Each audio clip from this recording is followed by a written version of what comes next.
Filipenses capítulo 3, versos 13 e 14, que diz assim: irmãos, quanto a mim, não julgo havê-lo alcançado, mas uma coisa faço, esquecendo-me das coisas que ficam para trás e avançando para as que estão diante de mim, prossigo para o alvo, para o prêmio da soberana vocação de Deus em Cristo Jesus. Paulo não apenas usa uma expressão prossigo para o alvo. Alguns domingos atrás preguei uma mensagem aqui intitulada, corra pelo prêmio, e a gente viu que a palavra prosseguir significa literalmente correr, perseguir, Um dos significados dela é perseguir, e o apóstolo Paulo estava dizendo que ele perseguia um alvo. O tema da minha mensagem hoje é perseguidores de alvos, Pessoas que entendem o alvo e se movem da forma correta, com toda a intensidade, clareza de propósito que deveriam nessa direção. Quando ele diz esquecendo-me das coisas que para trás ficam, está dentro de um contexto. Ele diz: eu ainda não cheguei lá, ainda não alcancei a plena maturidade, mas eu não me prendo a qualquer tropeço do passado, nem às limitações do presente. Estou de olho no lugar de uma transformação plena, da maturidade que será alcançada. Basicamente, Paulo estava falando de foco. Ele estava dizendo: eu não vou colocar os olhos no lugar errado, no que já passou, em qualquer tentativa errada ou frustrada. Eu vou colocar os olhos naquilo que ainda pode e será alcançado. E é importante que eu e você entendamos que Paulo não está apenas revelando ser um perseguidor de alvo.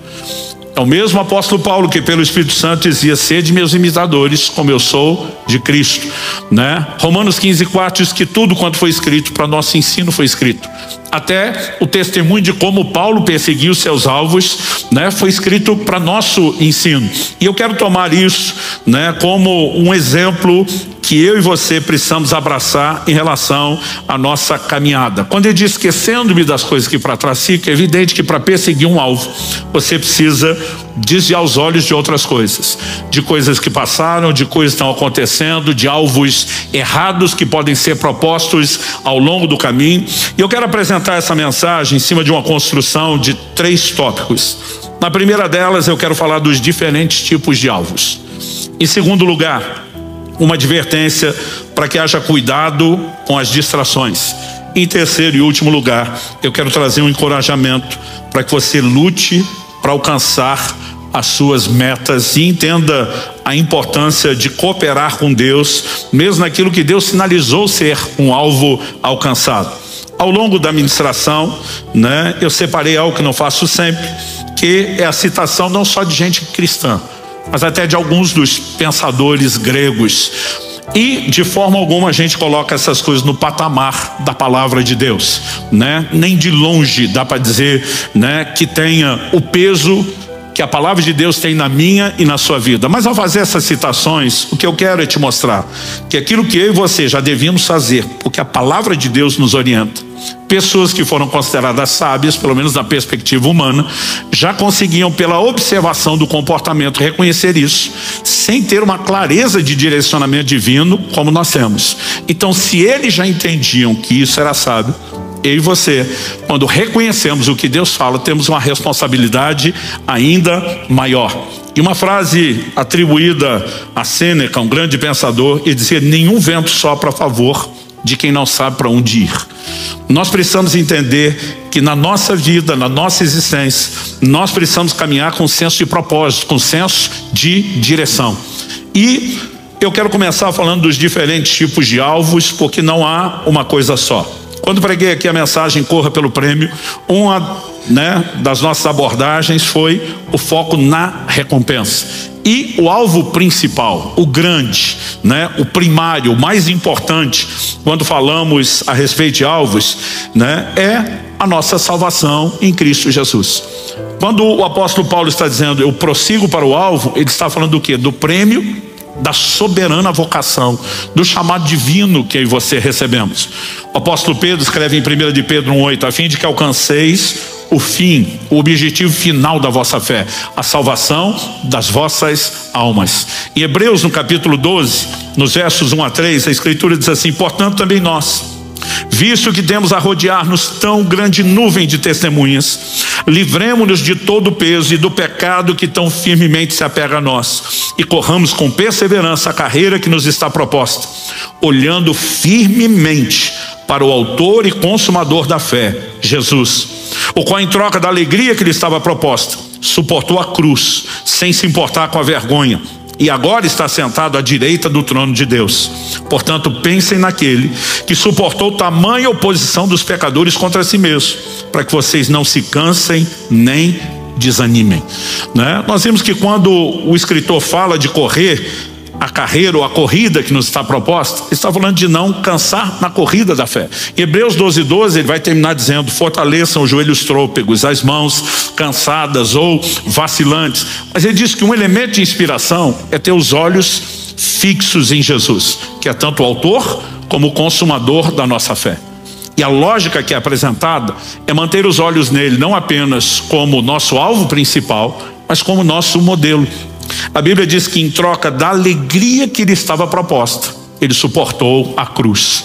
Basicamente, não importa o nível de sacrifício que se faça agora, a recompensa que vem depois, ela vai valer a pena. E diz: agora está sentado à direita do trono de Deus, foi exaltado, né? Alcançou a sua recompensa. Então ele diz: fiquem de olho naquele que suportou tamanha oposição dos pecadores, para que vocês não se cansem, não se desanimem. Em outras palavras, possam suportar também qualquer adversidade e não negociar o alvo principal. Eu tenho observado ao longo de anos em ministério pessoas, né, que em nome de quero alcançar um alvo ou uma meta de realização pessoal, elas estão sacrificando a realização eterna, estão comprometendo a sua própria salvação. Então, evidentemente, nós não podemos falar de perseguir alvo sem começar pelo alvo primário. Agora, esse não é o único alvo. Nós temos outros que podem ser alcançados e que eles não são necessariamente divergentes, contraditórios, né? Eles podem ser alcançados e experimentados dentro desse mesmo combo do alvo maior, que é a salvação. Isso é o que eu e você precisamos distinguir, porque o grande alvo da vida cristã é para todo mundo. A Bíblia diz que Deus deseja que todos se salvem, mas Deus não lida só conosco por atacado. Ele lida conosco também como indivíduos, não apenas em relação ao chamado, a dons ministeriais, né, ou os dons do Espírito Santo, áreas de graça e como Ele deseja nos usar. Mas Deus pode fazer promessas para um que não fez para outro. Deus pode realizar coisas na vida de um que talvez não vá fazer exatamente o mesmo na vida de outro, porque Deus não trabalha apenas conosco enquanto o pacote da raça humana. Ele tem questões que são generalizadas, mas ele tem questões personalizadas. E um exemplo, né, disso para mim é Josué e Caleb, que receberam uma promessa pessoal. Uma geração inteira que sai do Egito, ela é responsabilizada por Deus por uma atitude de incredulidade e diz: nenhum de vocês vai entrar na terra prometida. Deus diz: a não ser Josué e Caleb, o que perseveraram em me seguir. Deus fala inclusive mais até sobre Caleb do que do próprio Josué, que iria liderar o povo a possuir a terra prometida. E em Josué, no capítulo 14, eu quero ler com vocês dos versos 10 a 14. Nós temos agora o Caleb falando o seguinte: e agora, eis que o Senhor me conservou com vida como prometeu. Você pode repetir comigo? Como prometeu. Ele está fazendo alusão a uma promessa. E diz: 45 anos se passaram desde que o Senhor falou essas palavras a Moisés, quando Israel ainda estava no deserto. E agora eis que estou com 85 anos. Estou tão forte hoje como no dia em que Moisés me enviou. A força que eu tinha naquele dia eu ainda tenho agora, tanto para combater na guerra como para fazer o que for necessário. Dê-me agora esse monte de que o Senhor falou naquele dia, pois naquele dia você ouviu que lá estavam os anaquins morando em cidades grandes e fortificadas. Se o Senhor Deus estiver comigo, poderei expulsá-los, como Ele mesmo prometeu. De novo, como Ele mesmo prometeu.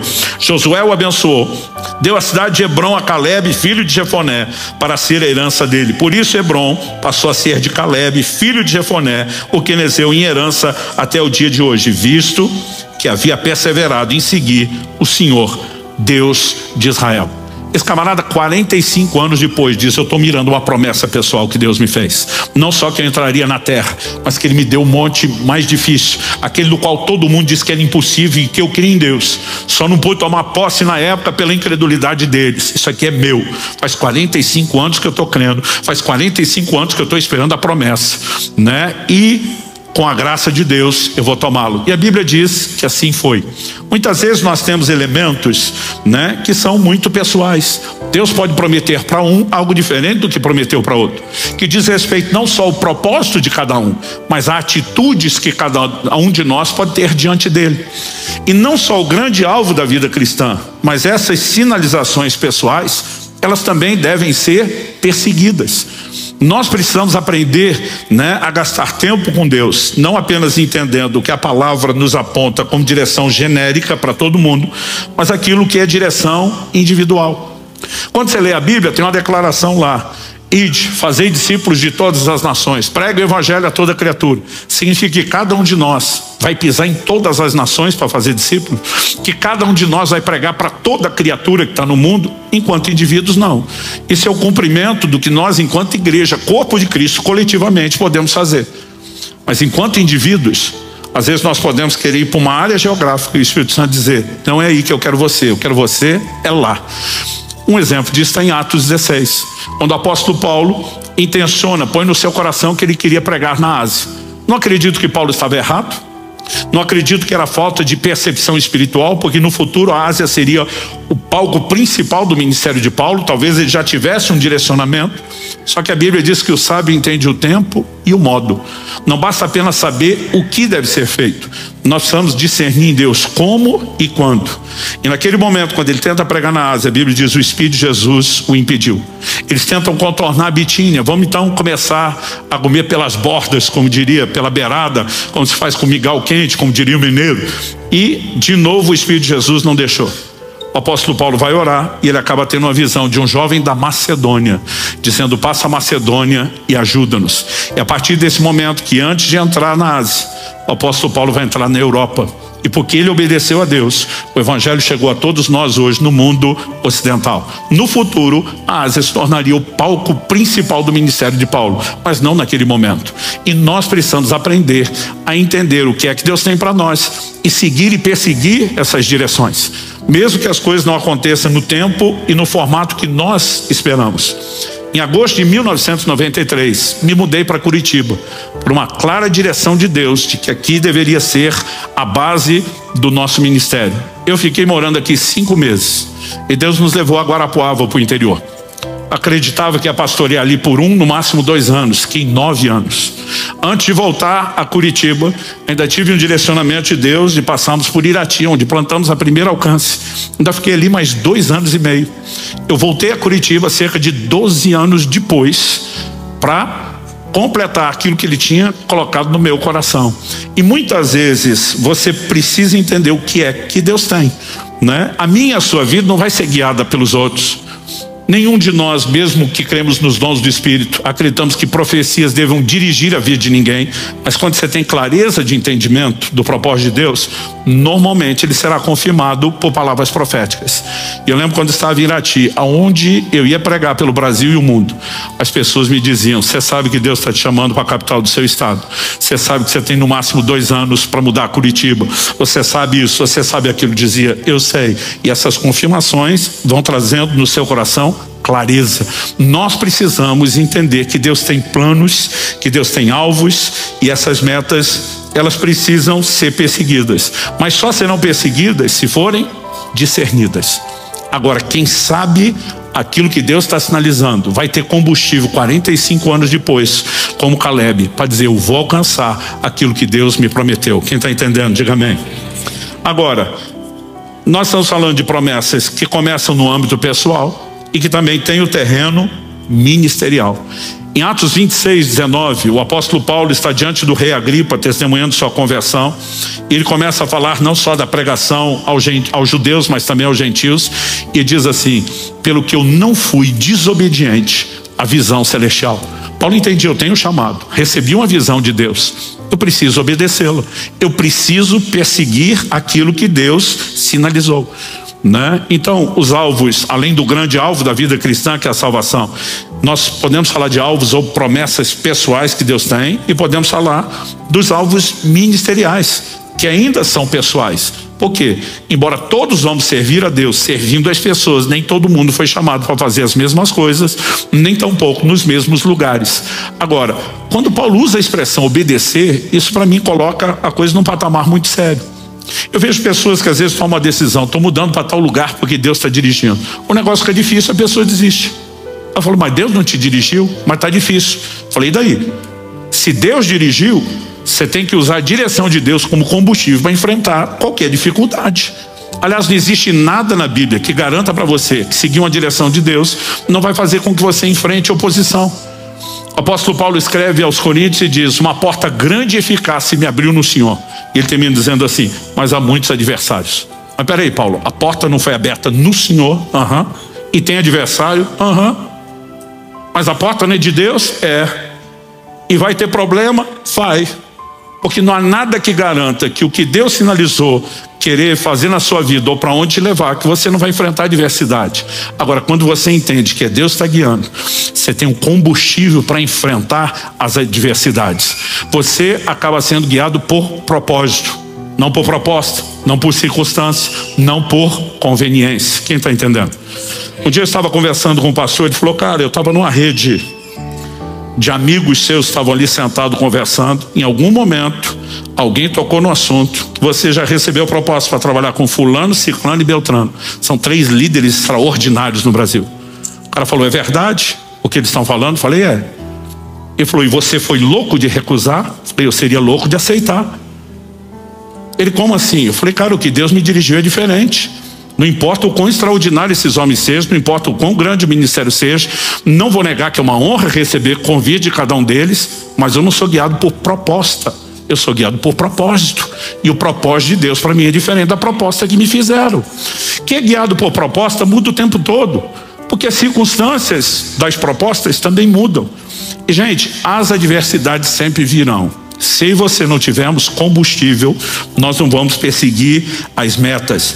Paulo fala, né, de pessoas que são meninos na fé. Ele diz, são agitados por qualquer vento de doutrina. Tem gente que muda de acordo com o vento da doutrina, tem gente que muda com o vento da circunstância, tem gente que muda com o vento da proposta. Nós precisamos ter clareza de propósito para poder buscar e perseguir isso. Agora, seja os alvos pessoais ou mesmo aquilo que a gente pode classificar ministeriais, a gente acredita que eles também podem ser diferentes de acordo com as diferentes fases da vida.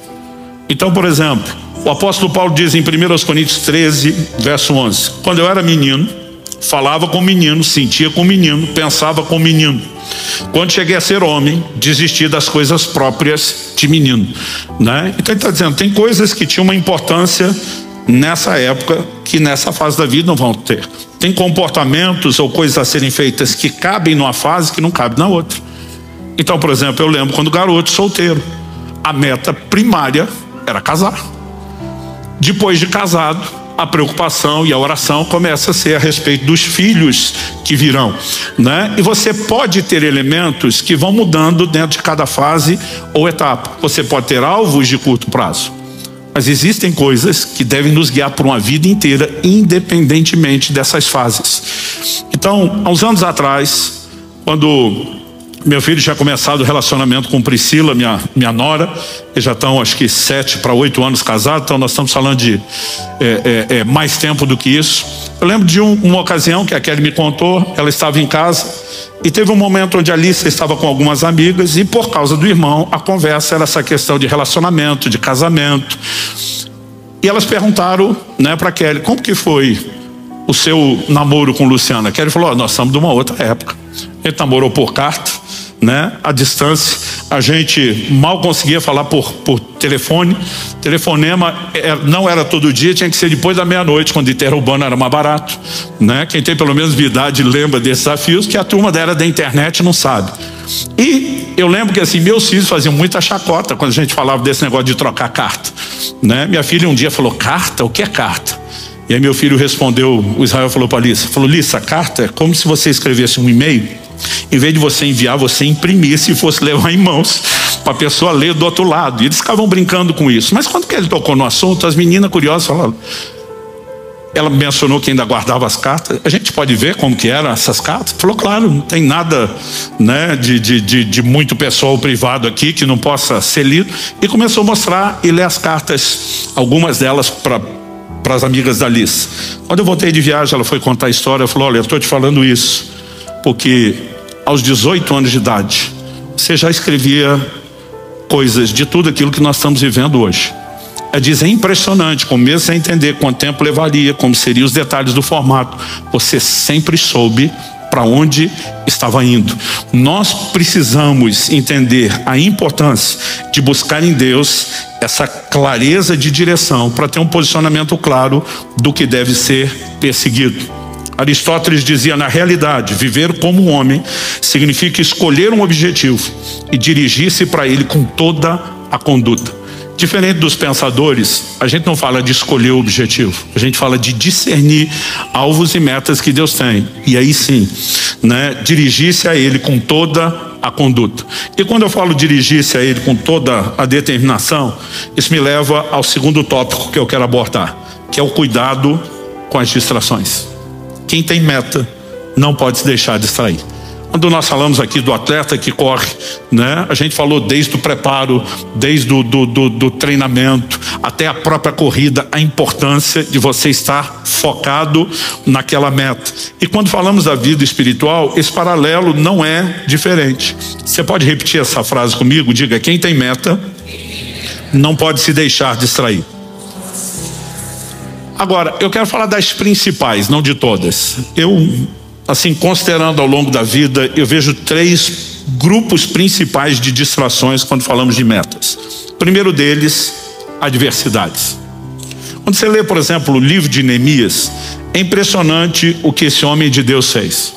Ele vive o período pós-exílio de Babilônia e ele volta para Jerusalém com uma missão que ele entendeu da parte de Deus: os muros da cidade. Esdras foi responsável pela reedificação do templo, mas Neemias para reconstruir os muros da cidade, o que ele faz num prazo recorde de 52 dias. A mobilização que ele cria para a restauração desses muros é algo impressionante, e o livro de Neemias é um exemplo, né, de liderança. Mas em Neemias, no capítulo 4, de 16 a 18, ele diz assim: daquele dia em diante, metade dos meus homens trabalhava na obra, e a outra metade empunhava lanças, escudos, arcos e couraças. E os chefes estavam por trás de toda a casa de Judá que reconstruía a muralha. Deixa eu fazer uma pausa. O fato de você receber uma missão de Deus não significa que você não vai enfrentar adversidades. E eles estavam literalmente diante de uma ameaça de guerra. Então ele diz, metade dos homens estão trabalhando, a outra metade empunhando armas. Ele segue dizendo, os carregadores que por si mesmos tomavam as cargas, cada um com uma das mãos fazia a obra e com a outra segurava a arma. Diferente do outro grupo, divide meio a meio, e esses estão tanto fazendo a obra quanto segurando a arma.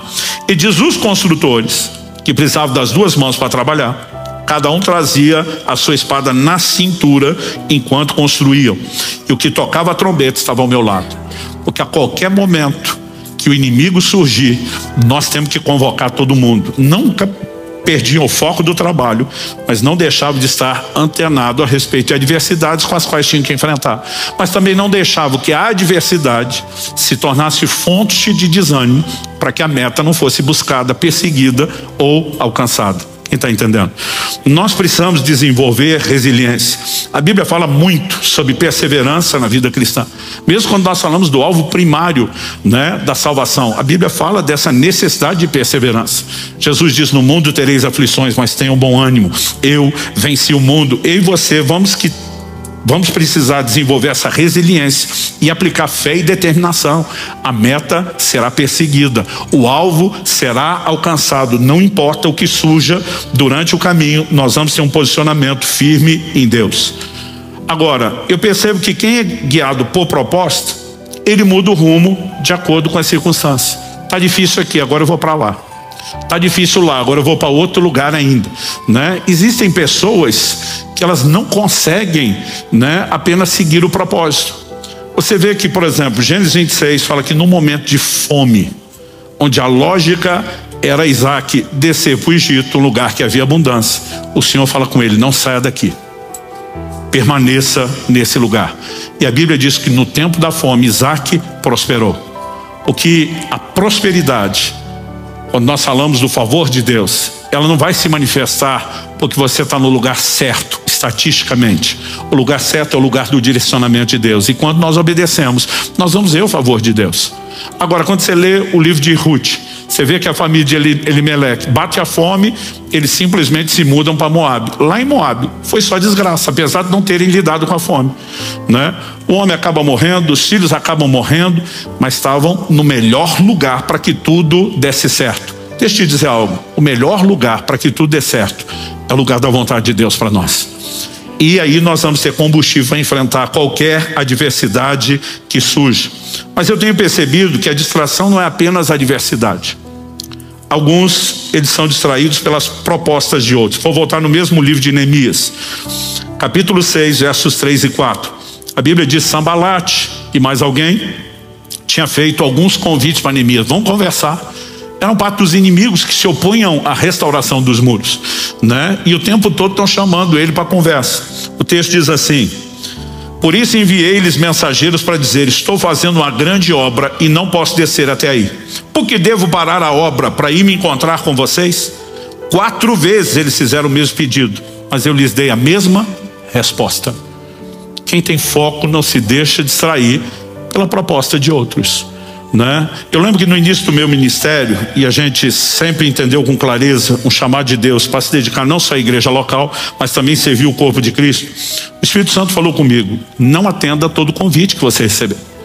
Não é porque naturalmente uma porta se abriu que isso significa que eu quero que você esteja naquele lugar. Você tem que discernir isso. E eu lembro que depois de um tempo, de alguns anos, o Espírito Santo falou: eu te dei a direção, você não está obedecendo. Eu falei: mas eu não aceito todo convite. Ele falou: você só para de aceitar quando não cabe na agenda. Aí você não está discernindo, você só está impossibilitado de atender. Ele diz: enquanto tem espaço na sua agenda, você deveria buscar discernimento para cada convite que você recebe, né? Às vezes a gente analisa: aquele ali é amigo, é colega, é parceiro, aquele ali está fazendo tudo direitinho, aquele ali tem o mesmo propósito. A questão é: Deus tem isso para mim ou para você? Eu percebi que ao longo do tempo as pessoas que fazem um convite, elas têm algo em mente, o propósito delas. E elas veem que você pode ajudar a cumprir o propósito delas. Mas nem sempre ajudá-las a cumprir o propósito delas é o seu propósito. Então tem pessoas que me chamam para algumas atividades que não cabe dentro daquela lista de prioridades que Deus estabeleceu para mim. E por mais que às vezes a pessoa seja alguém que você gostaria de atender, você vai ter que dizer: olha, não cabe. E tem gente que insiste, e a gente às vezes precisa aprender como Neemias, a continuar insistindo, né? Se o não que eu estou te dando é por conta de um propósito, não importa quantos argumentos você use, do lado de cá nada deve mudar. Senão daqui a pouco aí você, né? Nós estamos literalmente como um Balaão, né? Alguém chama: vem cá abençoar. Não, não vou. Não, mas eu aumento o preço. Eu vou. Qual é o propósito dessa pessoa? Ela não está sendo guiada, né, por um propósito da parte de Deus. Ela está sendo guiada por propostas. E pessoas são guiadas por propostas sempre vão acabar se perdendo. Falando inclusive das propostas, eu quero abrir aqui um outro desdobramento de uma distração, que é a necessidade de agradar os outros. Algumas pessoas, elas têm o dom de dizer não, mas outras pessoas têm a incapacidade de dizer não, porque elas se preocupam demais com o que as pessoas vão achar ou pensar. Mas olha o que Paulo diz em Gálatas capítulo 1, verso 10. Por acaso eu procuro agora o favor das pessoas ou o favor de Deus? Ou procuro agradar pessoas? Se ainda estivesse procurando agradar pessoas, eu não seria servo de Cristo. Paulo não está dizendo que a gente tem que ser desagradável com todo mundo, não é isso. Mas ele está dizendo que quem primeiro a gente tem que agradar é o Senhor que nos chamou. E às vezes o desejo de agradar alguém pode nos colocar numa rota contrária a agradar a Cristo. Não no sentido, às vezes, de princípio, mas de orientação, né? De clareza de propósito. Então, nós precisamos entrar num lugar, né, de tamanho entendimento da nossa vida estar sendo norteada pelo que Deus dirige, a ponto de não se deixar simplesmente ser dobrado porque alguém botou pressão, né? A gente tem que ter a capacidade de botar a mesma pressão de volta, dizendo: eu estou sendo orientado por um propósito, não há a menor chance de eu negociar o propósito para agradar você, né? Então, Se a gente começar a observar, e ao longo de anos, gente, eu já vi muita água passar debaixo da ponte. Eu diria que esses são os 3 principais grupos de distrações, né? Gente que não sabe lidar com a adversidade, gente que não sabe lidar com propostas, porque acredito que, né, Deus só se move por meio de boas propostas, e gente que tem essa dificuldade, parece que sempre está na necessidade de agradar alguém. São pessoas que se perdem em relação à questão das metas. Citando mais uma vez Sêneca, o grande pensador, diz: temos, pois, de determinar qual deva ser o objeto do nosso querer, e a ele nos ater com perseverança. De novo, diferente dos pensadores gregos, a gente não determina sozinho o objeto do nosso querer. A gente discerne-se em Deus, mas depois persevera em buscar, né? A perseverança é uma virtude. Eu acredito que ela tem que ser desenvolvida, né? Eu sempre faço de vez em quando uma piada aqui, dizendo que eu me considero uma pessoa perseverante, determinada, obstinada. Minha mulher às vezes prefere chamar essa virtude de teimosia, né? Porque a perseverança, ela tem esse caráter de teimosia, né? A menos que Deus venha me dissuadir de algo, quando eu miro um objetivo, leve o tempo que for, né? Custe o que custar, aquilo precisa ser perseguido, aquilo precisa ser alcançado, né? Uma frase que eu ouvia muito meu pai falar quando era garoto, era o cuidado com o que ele chamava de obras não acabadas. É gente que começa as coisas e não termina, e o pior que isso vai virando um hábito, porque a gente vai treinando. A pessoa começa a ler um livro, não termina, começa a fazer um curso, não termina, começa a fazer uma coisa, não termina. Dificilmente gente que não desenvolve no dia a dia tenacidade para ir até o fim nas pequenas coisas vai conseguir ficar firme quando falamos da meta de uma vida inteira. Mas nós precisamos cuidar com qualquer distração. E agora eu quero passar ao terceiro e último tópico: lute pelas suas metas. Eu digo suas, porque Deus distribui isso também de forma individual. Não quer dizer que é sua no sentido de você inventar sozinho, mas aquilo que você discerniu que Deus tem para você. Olha o que Paulo diz em 1 Timóteo, capítulo 1, verso 18. Essa é a admoestação que faço a você, meu filho Timóteo, segundo as profecias que anteriormente foram feitas a respeito de você, que, firmado nelas, nessas profecias, você combata o bom combate. O que é que Paulo está dizendo para Timóteo? Você recebeu palavras proféticas, Deus sinalizando o que Ele quer fazer na sua vida através de você. Então, firmado no que você ouviu e entende, consegue reconhecer, ter clareza de discernimento que é Deus sinalizando, lute por isso. Quando Ele está dizendo lute por isso, o que Ele quer dizer? Não é porque Deus falou ou prometeu que Ele vai fazer tudo sozinho. Se Deus fizesse tudo sozinho, não precisava nem falar ou prometer.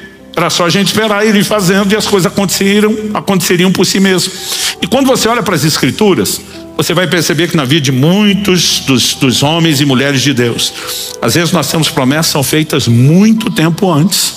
Eu às vezes tinha dificuldade com isso. Eu dizia: Deus, não dá para prometer mais perto, para a gente não ter aquele problema de ansiedade, né? Eu não sei você, mas sempre fui desses, tudo tem que ser para ontem, com muita dificuldade de esperar. Às vezes eu dizia: por que o Senhor tem que fazer umas promessas tão distantes? Porque Deus não está apenas te mostrando aonde Ele quer te levar, Ele está te chamando a cooperar com Ele no processo. Então, eu e você precisamos entender que mesmo quando estamos falando de profecias pessoais, seja no âmbito da vida pessoal, ou pessoais no sentido de um ministério de cada um, né? Nós precisamos entender que Deus, ao sinalizar antes, está nos chamando a cooperar com Ele. Então, se a gente tem uma direção de que Deus vai nos levar para um lugar específico, a gente tem que se preparar para isso. Eu lembro de um camarada, né? Eu não tinha ainda 20 anos de idade. E a gente conversando, ele ficou impressionado com o tempo que eu gastava estudando a Bíblia, não só a Bíblia, outros materiais de consulta e referência. Ele falou: por que você gasta tanto tempo nisso? Eu falei: porque Deus me chamou para pregar a palavra. Ele falou: eu tenho o mesmo chamado, mas se Deus me chamou, Ele vai me capacitar. Até hoje ele nunca saiu do lugar, não fez diferença nenhuma pro reino de Deus, né? Porque não existe esse negócio: Deus chamou, vai capacitar, vai fazer a parte dele, mas não vai fazer a sua. Então tem coisas que me chamam a atenção e não estão na Bíblia à toa. Por exemplo, José recebe Deus um sonho, literalmente um sonho profético, mas não é algo só que o faria sonhar com o que seria alcançado. Deus deu mesmo um sonho literal, de que ele um dia estaria numa posição de governo, inclusive de autoridade sobre sua família. Ele entende: Deus está me chamando para liderar, para governar. Aí você olha a trajetória de José. Tem que lidar com adversidades, Porque todo mundo que é chamado por Deus vai ter que lidar com adversidades. Seus irmãos o vendem como escravo para o Egito. Quando chega na casa de Potifar, a Bíblia diz que José se tornou o chefe dos escravos. É preso injustamente, na prisão se torna chefe dos presos. Porque onde ele está passando, ele olha para cada circunstância, mesmo que as mais difíceis, dizendo: isso é uma oportunidade para eu me preparar para o lugar do meu chamado. Um dia eu vou liderar, vamos começar liderando escravo, né? Vamos liderar preso. Por onde passar, vamos exercitar aquilo que Deus nos chamou para fazer. Porque ninguém fica bom em coisa nenhuma sem treino, gente. E tem pessoas que às vezes não entendem que o chamado de Deus, ele envolve talvez mais tempo na preparação do que só na execução. Aos 40 anos de idade, Moisés entende e discerne que Deus o chamou para libertar Israel. Tenta fazer do seu jeito, antes da hora, não funcionou nada. 40 anos depois, aos 80, Deus aparece para ele na sarça e diz: bora libertar o povo? A hora que Moisés já não está mais empolgado, né? Na hora que ele está meio que dizendo: agora o sonho morreu, agora eu não quero mais. E a gente percebe que durante todo aquele tempo Deus precisava fazer muita coisa. O próprio Moisés, o próprio José chega no Egito, ele está implorando para o copeiro a quem ele está interpretando o sonho: você vai estar diante do faraó, homem de influência, intercede por mim, me tira daqui, né? Agora, se saísse naquele momento machucado do jeito que estava e encontrar seus irmãos numa posição de autoridade, você acha que José ia servi-los? José ia se vingar. Então eu e você precisamos entender que há um trabalho de Deus, e esse trabalho envolve não só a construção de algumas coisas importantes, mas a desconstrução de outras, e nós temos que cooperar com Deus no processo. Então lutar por essas promessas envolve muita coisa: é crer com Deus, é orar por isso, né? É não perder o foco ao longo do processo, mas também procurar de todas as formas se preparar para isso. Então lute por aquilo que Deus estabeleceu como alvo, como meta para você. Último domingo que eu preguei, antes da série que foi trazida aqui dos sonhos, que eu falei de correr para o alvo, meu texto principal foi 1 Coríntios 9, de 24 a 27, que eu vou ler aqui. Paulo diz: vocês não sabem que os que correm no estádio, todos na verdade correm, mas um só leva o prêmio? Corram de tal maneira que ganhem o prêmio. E diz: todo atleta em tudo se domina. Aqueles para alcançar uma coroa corruptível, nós porém é incorruptível. Agora o que ele diz: assim corro também eu, não sem meta. A gente persegue meta, a gente persegue alvo, mas ele diz: assim luto, não como discernindo golpes no ar, mas esmurro meu corpo e o reduzo à escravidão, para que, tendo pregado a outros, não venha eu mesmo a ser desqualificado. Quando Paulo diz: no estádio todo mundo corre, mas um só leva o prêmio, está dizendo que estão competindo entre eles. Mas quando ele fala da gente nessa competição, nós não estamos competindo uns com os outros, porque nós queremos que todo mundo cruze a linha de chegada. E aí Paulo muda a analogia da corrida para a luta, né? E aqui ele não está falando da luta greco-romana, ele está falando do que foi, né, a competição precursora do que hoje é a modalidade do boxe, do pugilismo. Ele está dizendo: assim luto eu, não dando golpes do ar, mas ele diz: eu esmurro meu corpo. Algo que eu tenho aprendido: enquanto estamos perseguindo metas, nós vamos ter que lutar com a nossa carnalidade, porque parte da distração que o diabo vai tentar trazer não são só adversidades, mas atalhos, desvios, a tentativa de nos fazer corromper e ceder ao pecado.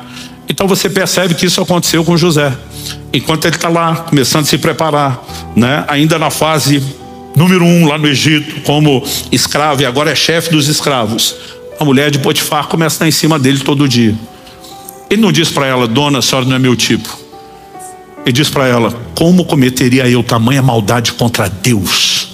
Ele disse: a senhora acha que eu vou aprontar com Deus, porque a senhora é atraente, a senhora está muito enganada. Paulo dizia: eu esmurro meu corpo, eu não vou deixar essa carne entrar no controle. Ele diz para que depois de ter pregado a outro, você não venha a ser desqualificado, né? Paulo está dizendo: o que adianta eu apresentar a verdade, daqui a pouco eu mesmo ser incoerente na verdade que eu tinha que estar praticando como exemplo. Então nessa luta, querido, a gente não luta apenas orando, a gente não luta apenas crendo, a gente não luta apenas suportando a adversidade, a gente não luta apenas se preparando, mas a gente luta mantendo a carne sob rédea curta. Algo que eu aprendi na adolescência: a carne não converte, tem que ir para a cruz todo dia, tem que ser massacrada a miserável da carne, porque senão ela vai nos tirar do cumprimento do plano e do propósito de Deus. Quem está entendendo? Gerhard Boehme diz: quando você tem uma meta, o que era um obstáculo passa a ser uma etapa de um dos seus planos, né? Eu e você precisamos entender isso quando as adversidades surgirem, né? O que nós temos são desafios que vão nos preparar, que vão nos tornar melhores para um dia cumprir plenamente aquilo que Deus tem para nós. Davi diz, antes de encarar o Golias: eu estou treinando faz tempo, eu já enfrentei urso, eu já enfrentei leão. E eu costumo dizer às pessoas: antes de derrubar gigante em público, você vai ter que derrubar muito urso e leão no secreto. Você vai ter que ter outras vitórias lá no secreto antes de começar a vencer em público. E parte dessa luta, parte dessas vitórias, né, não são apenas contra inimigos externos. Nós precisamos aprender a manter essa carne massacrada. E eu quero encorajar você: persiga as metas e os alvos, né? Entenda, o alvo primário está lá e tem que ser visto como primário. Eu vejo gente que, em nome de eu preciso ser feliz, ele está jogando fora uma alegria eterna toda por causa de um subalvo, que no fim das contas ele não vai alcançar coisa nenhuma. Mas mantendo os olhos no alvo primário, Jesus como autor e consumador da nossa fé, nós também precisamos entender que há algumas metas que talvez vão vir no âmbito pessoal, quer seja a vida pessoal ou ministerial. Nós vamos ter que cuidar com as distrações, vamos ter que lutar por isso tudo. Mas eu queria encerrar de uma forma prática, tentando te sugerir algumas coisas, né? A primeira delas: comece escrevendo aquilo que você já sabe que Deus tem para a sua vida. A gente nunca sabe tudo. Deus diz para Abraão: vai para uma terra que eu ainda te mostrarei. Traduzindo, enquanto você está indo, eu vou mostrando. A Bíblia diz que a vereda do justo é como a luz da aurora, Provérbios 4:18. Vai brilhando mais e mais até ser dia perfeito. Então tinha coisa que lá, enquanto solteiro, eu entendia o resultado final, onde ia chegar, mas não entendia processos. E muitas vezes as etapas, elas vão sendo reveladas ao longo da caminhada. Mas aquilo que nós já temos, né, de clareza agora, precisa ser sinalizado. Eu uso a expressão escrever, né? Mas eu sempre tentei me manter consciente disso de diversas formas, seja escrevendo, seja compartilhando com aqueles que são mais próximos, né? Porque a gente precisa ter um senso de direção. Agora, siga também orando por aqueles desdobramentos ou alvos que você ainda não conhece, né? O tempo todo: Senhor, que seja feita não a minha, mas seja feita a sua vontade, que haja revelação. Senhor, estou aqui mirando, né, a Ásia, como Paulo. Daqui a pouco o Espírito de Jesus vai dizer né, não. E esse não significa que é um não eterno, você nunca vá para a Ásia. Paulo acabou indo no futuro, mas no mínimo não é agora, não é a hora, né? Agora, manter os alvos visíveis, né? Visível, seja na clareza de pensamento, de mente, ou às vezes diante dos seus olhos mesmo. A Bíblia nos mostra Jacó riscando umas varas. Aquilo era muito mais para a fé dele, né, do que necessariamente algo que iria alterar a composição fisiológica do rebanho que estava procriando. Ele fez um acordo com Labão e estava aplicando fé naquilo que Deus iria fazer. E nós precisamos, né, também desenvolver a resiliência. Seja persistente, seja perseverante, como Caleb, dizendo: não importa o tempo que passou, eu vou continuar crendo, eu vou continuar esperando, eu vou continuar disposto a lutar, a perseguir, né? Nós precisamos desenvolver isso. Thomas Edison, aliás, não sei se você sabe, que a criação da lâmpada eletrônica que nós temos hoje, ela levou cerca de 1000 tentativas. Houve muito erro, muito, né? Mas em vez de haver frustração, você tinha uma pessoa resiliente. Thomas Edison disse: nossa maior fraqueza está em desistir. O caminho mais certo de vencer é tentar mais uma vez, né? Então, quando eu chamo a perseverança de teimosia, eu acho que cabe bem aqui. Se Deus sinalizou, eu vou perseguir teimosamente, obstinadamente, até alcançar aquilo que Deus tem. Nesse início de ano, minha oração é que suas resoluções de ano novo sejam mais do que aqueles 2 tópicos que todo ano encabeça a lista de todo mundo: emagrecer e sair do vermelho. Que Deus te ajude em relação a isso também. Mas que a gente possa estar perseguindo alvos claros, que dizem respeito não só ao grande alvo da vida cristã, e a gente não se distrai com ele, mas aquilo que Deus tem chamado cada um de nós a fazer, né? A minha oração é que você, a semelhança de Paulo, imitando Paulo como quem imita Jesus, A Bíblia fala que no momento que Jesus está indo a Jerusalém, passa por Samaria, a Bíblia diz, perceberam pela resolução do seu semblante que ele ia para Jerusalém. Eu fico me perguntando, como alguém pode perceber na linguagem corporal para onde alguém está indo? Tem que ser a encarnação de muita determinação, né? Agora, de alguma forma, que você possamos, né, abraçar isso e ser não só imitadores de Paulo como perseguidor de alvo, mas Paulo era um imitador de Jesus e dizer, me imitem como imito Cristo. Que eu e você também possamos ser perseguidores de alvos, para não correr o risco de chegar a lugar nenhum, ou de acreditar que onde chegar tá bom. Que nós possamos confiar em Deus, mas também cooperar com Deus para viver o melhor que Ele tem, em nome de Jesus. Amém? Você recebe essa palavra? Feche seus olhos por um instante. Pai, eu oro por cada um dos meus irmãos e irmãs aqui presentes, por aqueles que nos acompanham online, ao vivo ou de forma gravada posteriormente. Eu oro que o Teu Espírito traga clareza, que haja discernimento, que haja tempo gasto diante do Senhor, buscando e ouvindo a Tua voz.